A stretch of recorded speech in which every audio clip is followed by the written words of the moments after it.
Hello అండి, అందరికీ నమస్తే.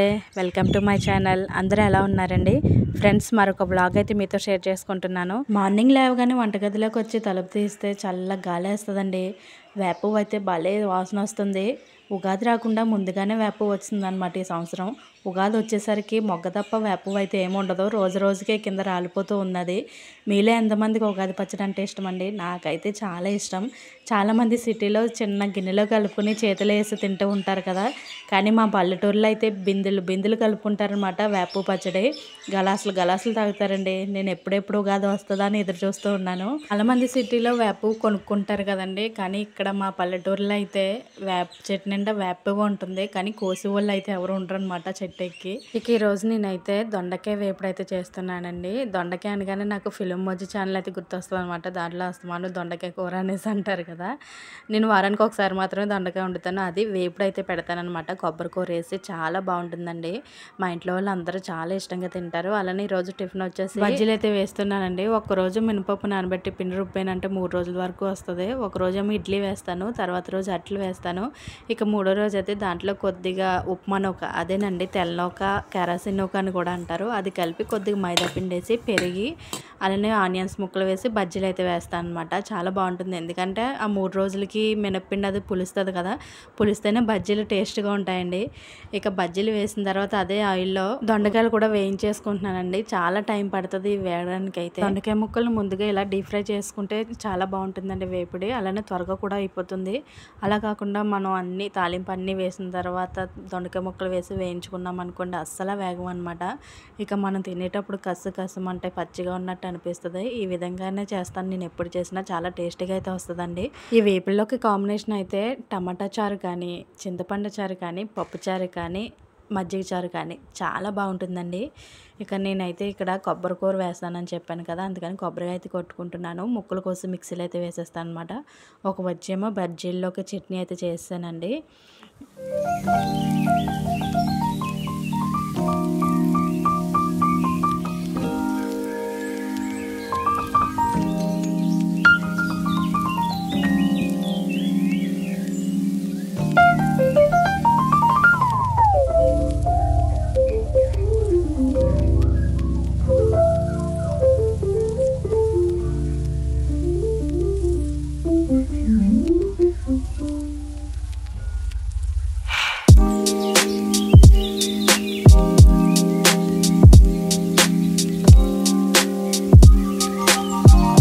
బజ్జీలు వేసాను కదా, పొద్దున్న ఆయిల్ ఫుడ్ బజ్జీలు ఎందుకనేసి మా పాపకి సద్దన్నం అయితే పెట్టేశానండి. రాత్రి మిగిలిన అన్నం ఉంటే దాంట్లో మజ్జిగ వేసి పెట్టేశాను అనమాట. ఈ ఎండాకాలంలో సద్దన్నానికి మించిన మజ్జి టిఫిన్ ఏముంటుంది చెప్పండి. ఇక తన స్కూల్కి వెళ్ళడానికి రోజు ఆటో వచ్చేదనమాట. ఊళ్ళోనేనండి, ఒక 10 నిమిషాల్లో అయితే వెళ్ళిపోవచ్చు. సైకిల్ కొని తనకి అప్పుడే నెలపైన అవుతుందండి. ఇంక ఇంటి దగ్గరే తొక్కుండేది అనమాట, స్కూల్కి అయితే వేసుకెళ్ళలేదు. ఇంక ఈ నెల రోజులు కూడా కొద్దిగా అలవాటైంది కదా అనేసి ఈ రోజు అయితే ఫస్ట్ టైం స్కూల్కి వేసుకెళ్తుంది. తనకి వెళ్ళిందే కానీ నాకు వచ్చేదాకా కూడా చాలా టెన్షన్గా ఉంటుంది, ఎందుకంటే ఎలా తొక్కుతుందో ఏటో అని. తనకన్నా తన బ్యాగ్ బరువు ఎక్కువ అనమాట. సైకిల్ ఆపుతుందా ఆపగలదా అని భయం. తన ఫ్రెండ్ ఉందండి, ఇద్దరు కలిసి వెళ్తారనమాట. ఈ ఒక్క నెలే కదమ్మా, ఇంకా ఆటో మీద వెళ్ళిపోయి ఇంకా నెక్స్ట్ ఇయర్ వెళ్తే కానీ సైకిల్ మీద అంటే అస్సలు ఒప్పుకోవట్లేదండి.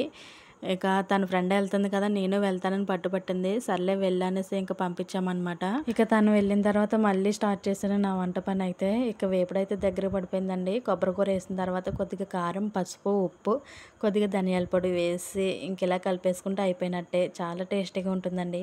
దీంట్లో కావాలనుకుంటే వేరుశనగలు కూడా వేయించుకుని వేయచ్చు, కరివేపాకు, వేరుశనగలని, చాలా క్రిస్పీగా బాగుంటుంది. ఇక వంట పని అయిపోయిన తర్వాత ఉగాది క్లీనింగ్ అయితే మొదలు పెట్టానండి. వంటగది ఎప్పుడు నీట్గానే ఉంటుందండి. 15 రోజులకు ఒకసారి దులుపుతూనే ఉంటాను. మళ్ళీ పండగ ఎలాగో వస్తుంది కదా అనేసి ఒకసారి దులిపేస్తున్నాను అనమాట.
మొత్తానికైతే కంప్లీట్ చేశాను. గంటన్నర పట్టిందనమాట మొత్తం తీసి అయన్నీ తుడిచి మళ్ళీ నీట్‌గా సర్దేసరికి.